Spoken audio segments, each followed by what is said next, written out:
Hello, my name's Rob. My call sign's 2 Echo 0 Romeo Papa Tango, and I want to talk to you about mesh networking. The firmware I'm using is called Broadband Hamnet, and it will turn a 2.4 GHz router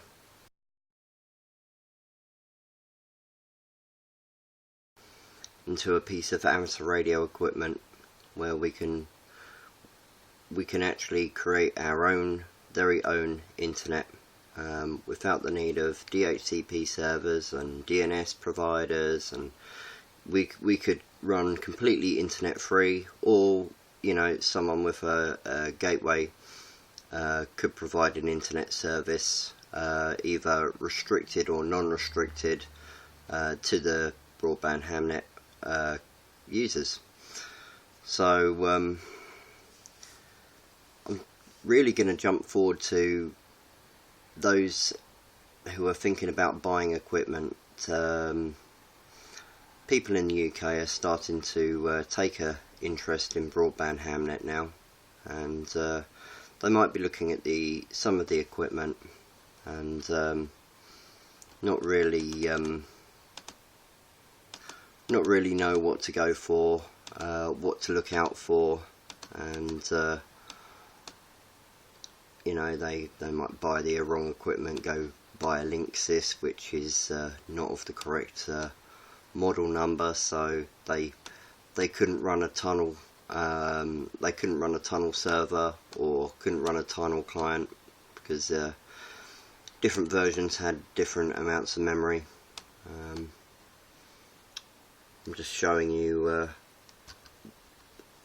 everything, all the stations and services that are available here on the Broadband Hamnet service.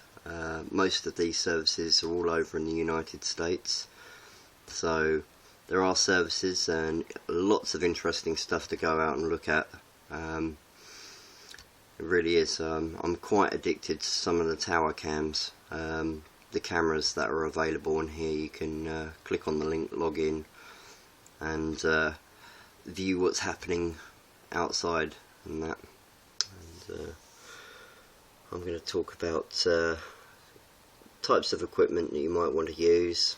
I'm going to talk about a tunnel server and a tunnel client, and how big the tunnel service is, and also what D2D linking is. D2D link running there from my tunnel server to my tunnel client.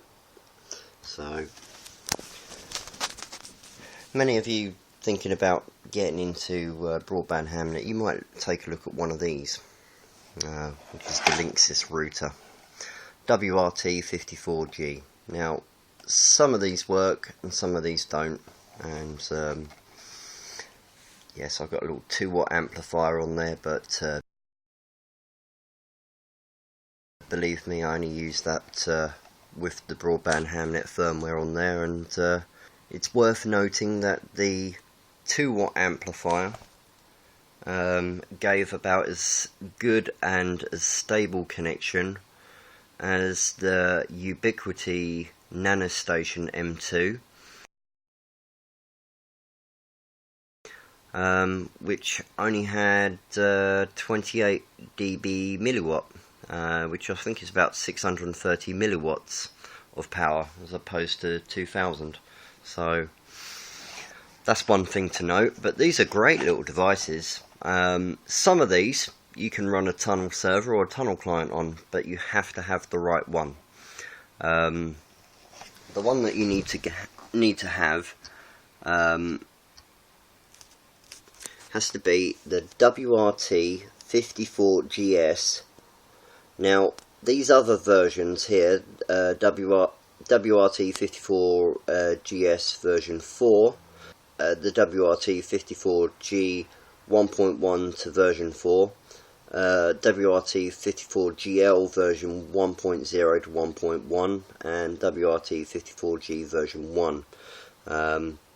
They've all got different amounts of memory and that, and there's a nice little thing on the Broadband Hamnet website to identify which one. But if you want to have a tunnel client or a tunnel server running on your node, you have to get this top one, which is the WRT54GS version 1.0 to version 3, and that's because they've got the 32/8 megabytes of memory required. Now the other thing is Ubiquiti devices. There are different devices that you can use, but yeah, if you're running the VPN tunnel and that, it's only the WRT54GS version 1, 2 or 3. Now but here you go, here's a full list of Ubiquiti devices. Let's turn that off.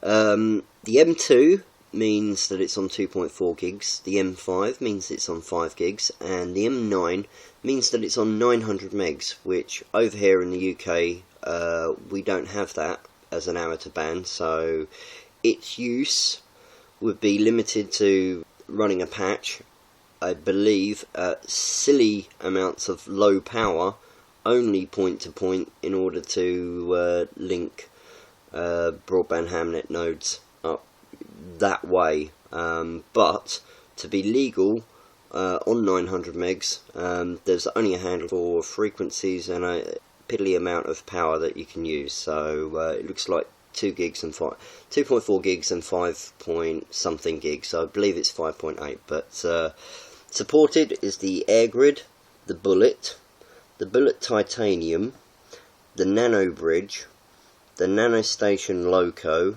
the NanoStation, and the Rocket.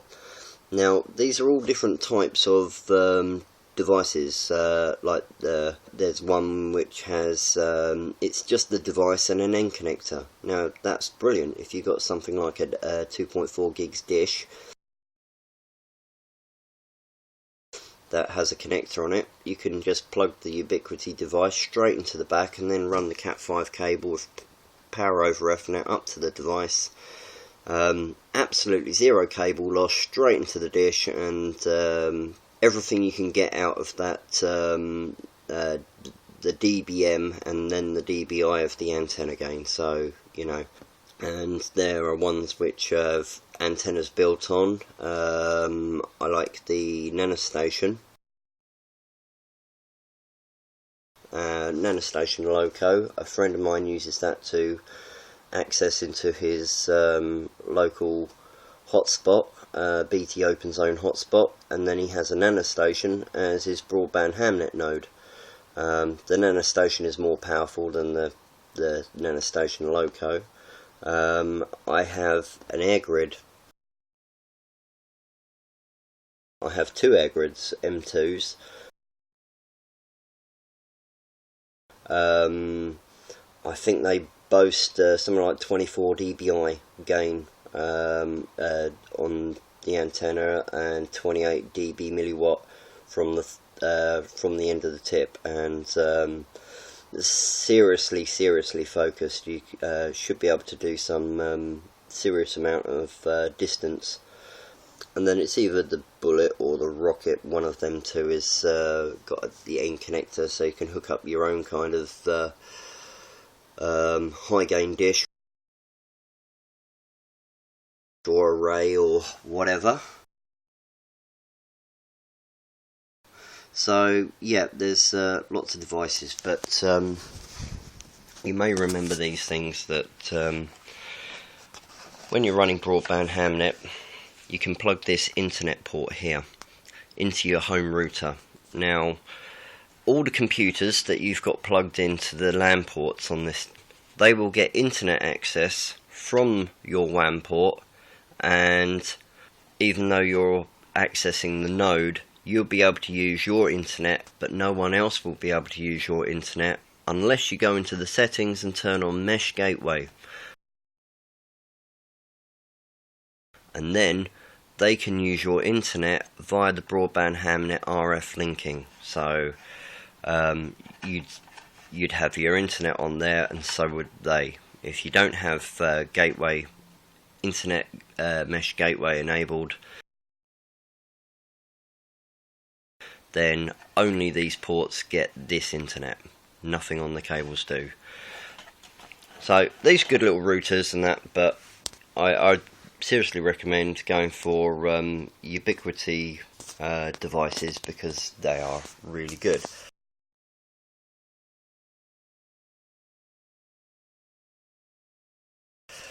However, what you will notice with Ubiquiti devices is they only have one port on the back of them.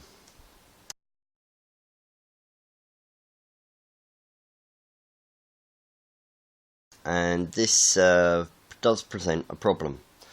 So if we got Ubiquiti device goes off up here, there's your power over Ethernet with the mains going in, PoE port, LAN port, and we just bring that down to your, say, laptop computer. You will be able, this computer will access the node on its LAN connection. The port in the back of the Ubiquiti is like the LAN port on those things, one of these four. But how do we get the WAN, or the internet, your home router? How do we feed the internet up to the device? And if we got more than one device co-located, how can we get these two devices to talk to each other instead, over a cable, instead of hearing something on one node, it retransmitting it to the node right beside it, and then that node retransmitting everything it just heard from right beside it out to a further station, so that it can go pretty much node to node without that middle bit of conversation.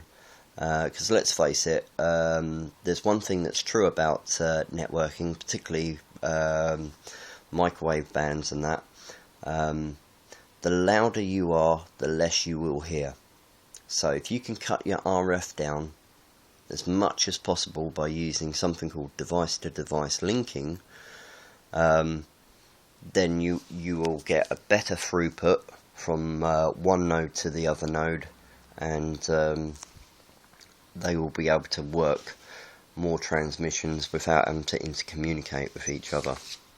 So you need something like this, which this one I've based it on my Netgear GS105E. I will show up a picture of that at some point. So we've got the LAN port of the power over Ethernet device from the Ubiquiti device up there, running into port 3 here on the thing. Now port 3 on this Netgear router is node 1.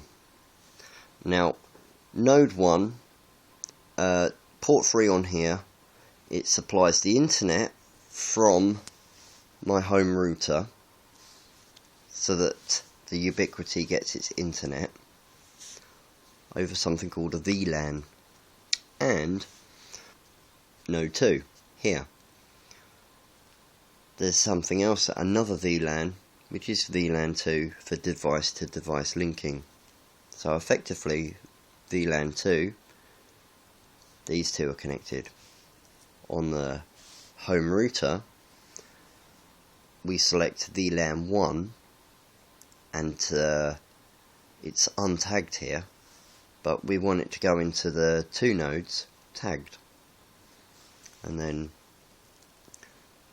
we need the LAN port back. So node 1, we give it a VLAN of 10 untagged, and this one VLAN 10 untagged. Now this port gets connected to this port. So what we have here is the WAN port hooked up to the home router is VLAN 1 untagged, because untagged is like a network, it's just like a network cable, okay? Untagged, that's a network cable. this isn't really sending a vLAN. It doesn't matter. It will get picked up by a vLAN, and the router will treat that as a cable. And this time, vLAN 1 untagged would actually be put through to this port, picked up on vLAN 1 here, but this port will tag it. So any information coming from the home router through this port will be on vLAN 1 tagged when it comes out of this port, and it will go up there as vLAN 1. Plus anything from node 2 would come in through here. If it has to go out via node 1, vLAN 2 tagged and vLAN 2 tagged on this port as well will connect these two together. So now node 2 is talking directly to node 1. Now it's a little bit hard to get your head around it, but we use vLAN 10 for node 1, vLAN 20 for node 2, vLAN 30 for node 3, and so on. And this is so that you can get the LAN port as if you was plugged directly into that port, like this. vLAN 10 is the one that we'll use, so virtually it's like a virtual cable, virtual LAN 10. It's untagged because we know that if you plug it straight into the LAN port, the Ubiquiti device gives you an IP address on the broadband hamnet network.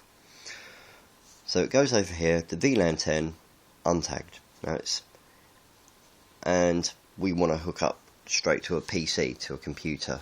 So untagged. vLAN 2 is intercommunicating between node 2 and node 1 up there. So vLAN 2 is the intercommunication, or the device to device link. And then we've got the router supplying internet from the untagged port. So anything from node 1 or node 2 for the internet will be on vLAN 1 tagged, and port 5 here will untag it as the data goes out, as much as it will tag it when it comes in. So that is how we set up the router. Now, looks a bit complicated, but it is not. There is another example here.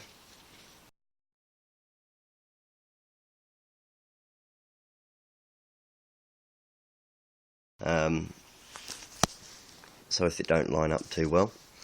Now we've got the Ubiquiti device up the top there, power over Ethernet, and now it's coming in on port 4. Now port 4 uses vLAN 20 untagged, which goes to port 2 on here, which is the vLAN 20 untagged. So port 1 is the LAN port for node 1, port 2 is the LAN port for node 2, and then we've got vLAN 1 tag going this way and vLAN 1 untagged going this way for the internet connection. And then we've got vLAN 2, which is always tagged, allowing connection from this one to this one, so it can complete the device to device linking, so the co-located nodes aren't constantly talking to each other. Now this is a 5-port switch, but it's good. There's very little configuration when there's 5 ports, because you can strip off extra ports. If you plug in just a standard hub or a switch into one of these ports, and now you can use all these LAN ports connected to the broadband hamnet node 2. Likewise, if you plug a hub or a switch into this one, then you can give yourself more ports on broadband hamnet node 1, because that's the LAN port for this node, and that's the LAN port for this node, and this is the WAN port for both these nodes. So that's the advantage of using VLANs.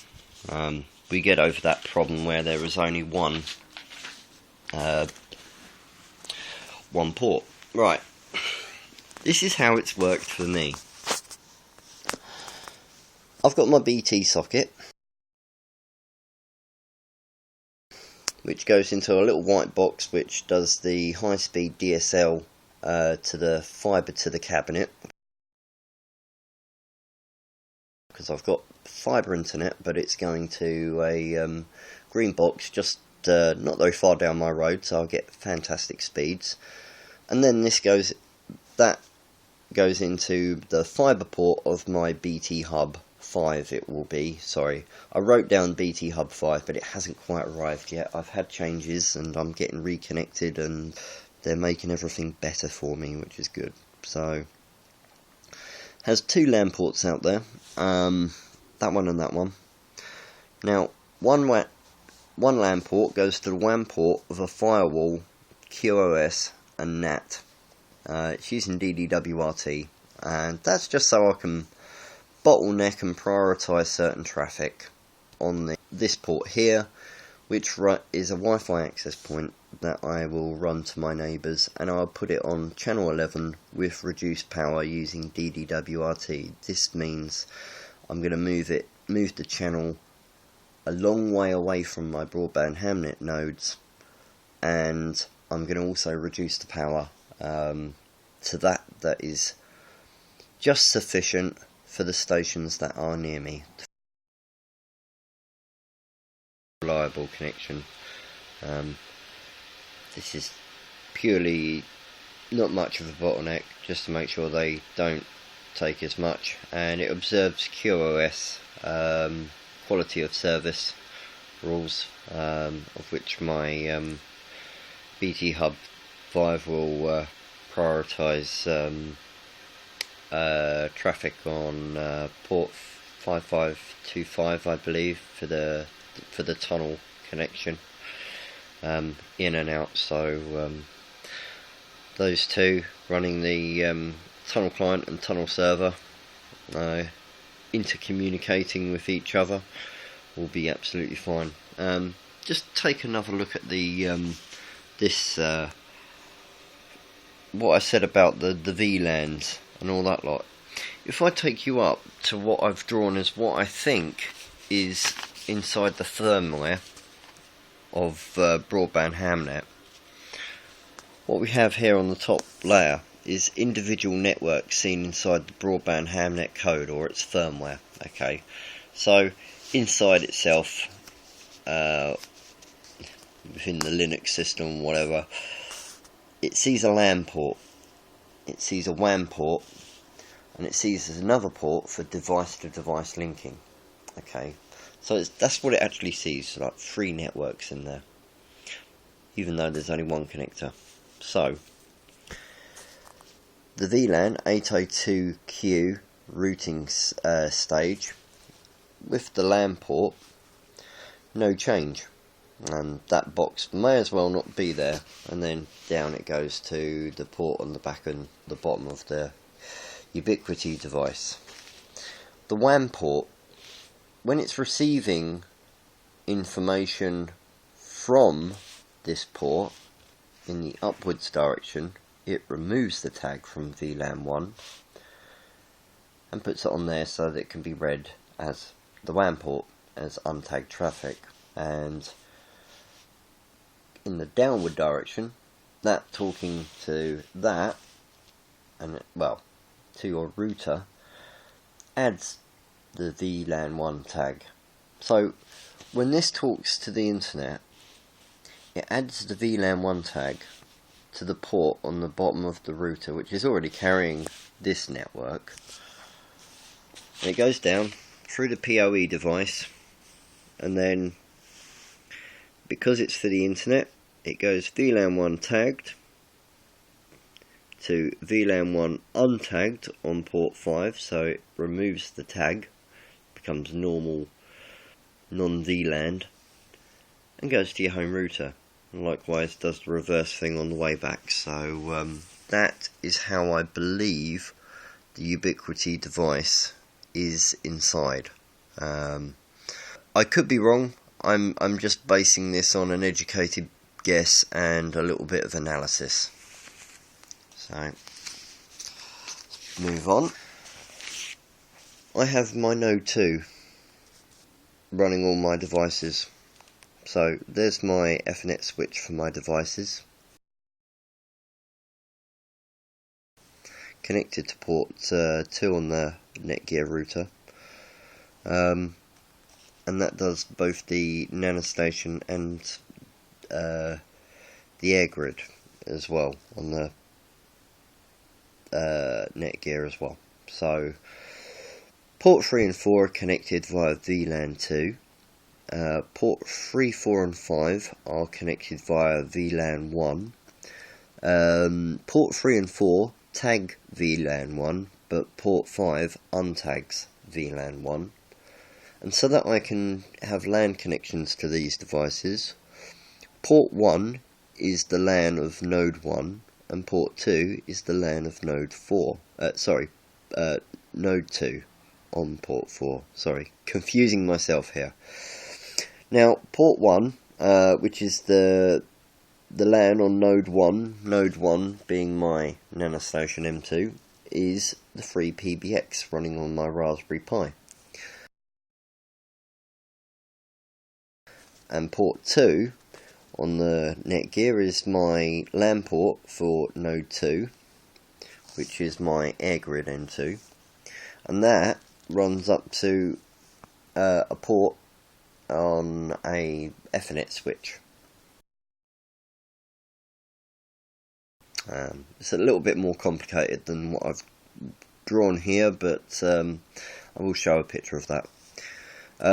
Also, this Ethernet switch gives me lots of LAN ports that will all be LAN ports for the AirGrid. They can run to my laptop, to my file server, any device I like. If the device doesn't have a LAN port, port 5 on this Ethernet switch runs up to a wireless access point. And again, this access point is to allow my tablets and phones to connect on the broadband hamnet side. It's protected so no one else can jump in on the broadband hamnet side, but it's running its normal access point, not broadband hamnet. Broadband hamnet does not talk to wireless devices via wireless, only via Ethernet. So you have to run Ethernet into wireless. And again, I've got it on channel 11, nice distance away from my broadband hamnet node channel, and I've got the power turned down. So it's literally running just enough power so that when I'm home with my devices, they can connect. Don't need much range, and I don't want it screaming away at these. So the quieter I can get, the more they will hear. So let's have a look at how my router is configured.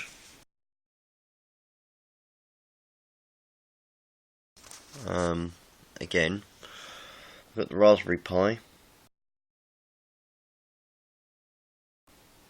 my network switch to other devices, to the power supply, then the nanostation, to the power supply and then an AirGrid, and to my home router.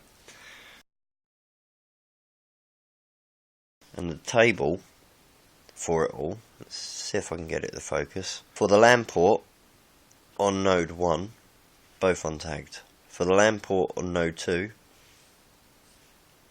both untagged. So we've got VLAN 10 for node 1, VLAN 20 for node 2, and they're joined that LAN.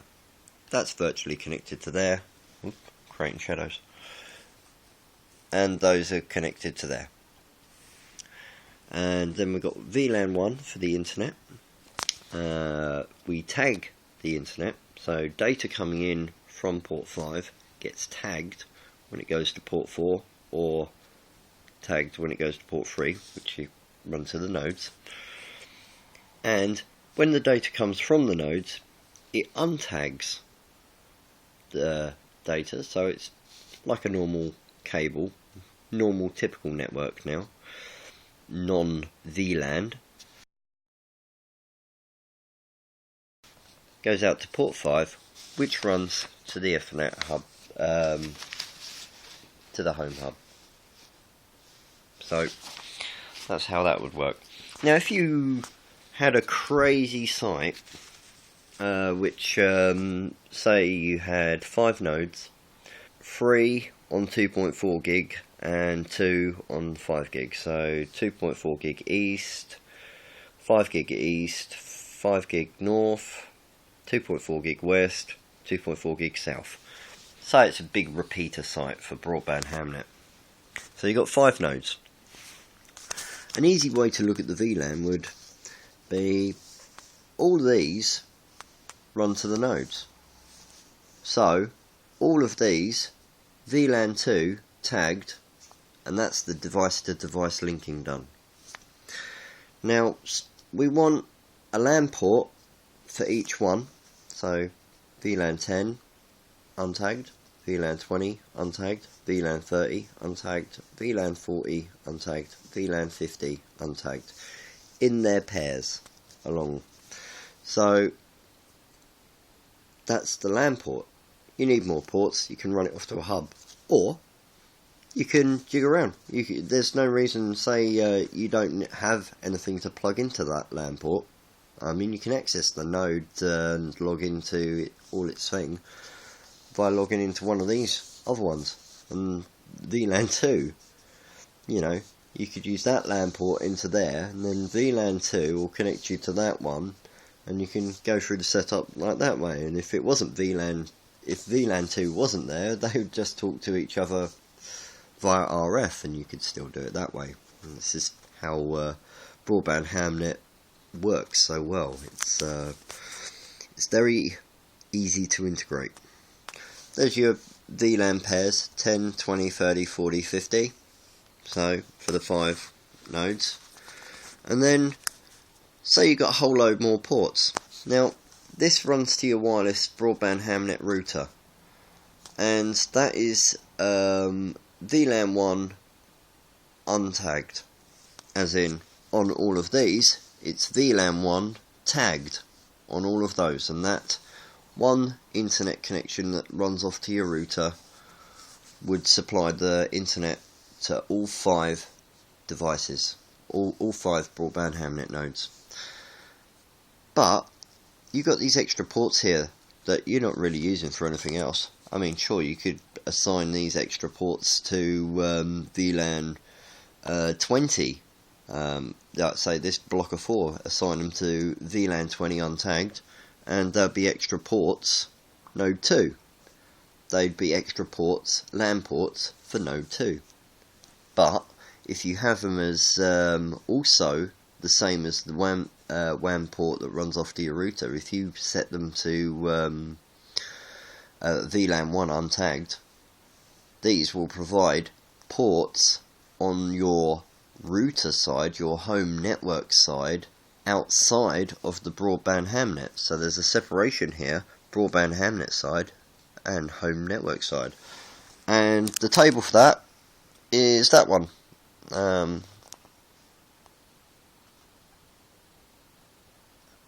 Notice I did double that up, 6 and 16, 7 and 17, 8 and, should say 18, whoops, mistake.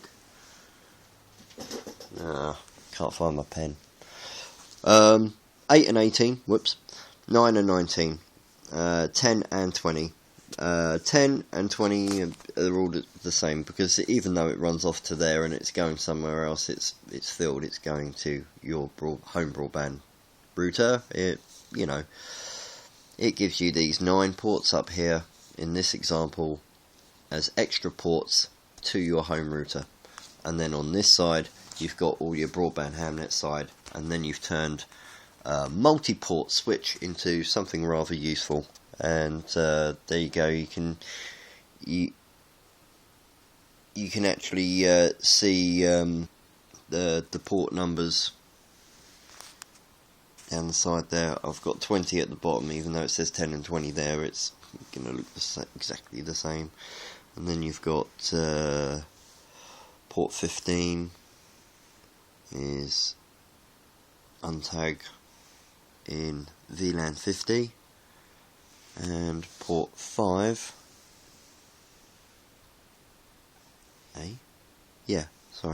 port 5 is untagged.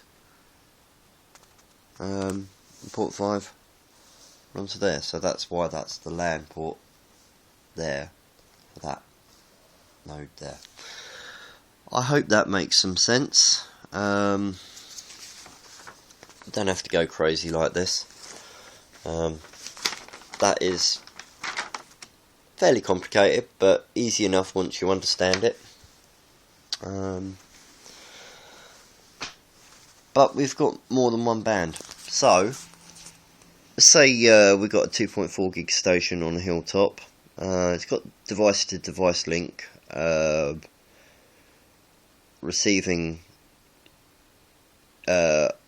reducing RF while increasing throughput speed from one side to the other side. Okay, and they're communicating with there. Now this station, Station 4 is Hilltop Station using both 2.4 gig and 5 gig with the D2D link, device to device linking, that is, by the way. That both reduces RF between co-located nodes and provides crossband between 2.4 gigs and 5 gigs. That means that the 2.4 gig nodes, either side of that, aren't chattering to each other, and the 5 gig nodes aren't chattering to each other, but they're also crossbanding. So the 2.4 gigs network becomes connected to the 5 gigs network, and that 5 gig can talk directly to that one at the top there instead of interrupting both of them. So it's very good. And someone down the 2.4 gigs here, station 5, 2.4 gigs only. They are able to communicate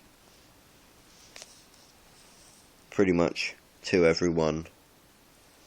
So if that was a long path 5 gigs to that station, then this station could only see this station, couldn't see that or that because of the big tree that I drew there. They could actually be part of the network via this station, via that station, and anywhere else. And that's just the RF side. So sorry, it's really not to scale. It might be a little bit exaggerated with the hills. Unless you live in Hastings, then I'm sorry I didn't draw the hills tall enough. So we get into tunneling, and we start using the internet. We can use the tunnel to connect to a station that is on 2.4 gigs only, up to another station who is running a tunnel client. That tunnel client runs to the internet, and it goes here, and it goes up here into this station that's running a tunnel server, and I forgot to write that down on my diagram. I'm sorry about that. This one here, that's the tunnel server. There's also a tunnel client, hence why there's another line there. There's another station. They're down in the valley here. Now that one is part of the network, and this one, these two are communicating via RF, and this one can communicate with all of these, including that one down there, all because he's connected up to the internet and into the tunnel server. At the tunnel server end, got 2.4 gigs going out that way, off the page. It's also running a device-to-device link to a tunnel client, and this tunnel client makes an outward going connection, so not an arrow in but an arrow pointing out this time, like the others that were pointing out towards me, to the internet, which connects me to a tunnel server abroad somewhere. In my case, K5KCF, ton host, version 3 ton host, and I could also have foreign stations, tunnel client from abroad, connect up to my tunnel server. So my end's doing, this is sort of me, it's doing both, it's doing in and out. As I say, I've got one running a tunnel client, one running a tunnel server, and they're device to device linked, and soon, very soon, by the time you've seen this video, I'll have it up and running, but very soon, very super fast broadband. So yeah, if you look at what I said about my router, we've got the device to device link on vLAN 2 and the internet on vLAN 1. Comes in from the home broadband router into port 5. That untags data coming this way and tags data going that way into the two nodes. My tunnel client is Nanostation M2, and that makes an outward connection to K5 KTF, and my other device is an AirGrid M2, and that takes an incoming connection from 2E0 VHC, G4 ELM, and N9 MXQ. So that connects all of them. If you do run a broadband hamnet tunnel server, you need to port forward port 5525. I believe it's just TCP, but I'm a little uncertain of that, and I should have researched it first. To the WAN IP of your tunnel server. So if you go to the first page of your tunnel server, in this diagram it will be on this LAN port. Go to localhost :8080, I believe, and the first page that will come up, it will say a WAN address, and that will tell you the LAN address on the home router. And then, you know, in the home router you need to port forward 5525 to the WAN IP shown on my tunnel server status. Not the mesh status page, but the normal status page. Okay, so information from 2E0 VHC to K5 KTF, it would go 2E0 VHC nanostation, then 2E0 RPT tunnel server, then device to device link 2E0 RPT tunnel client, and then K5 KTF tunnel host version 3.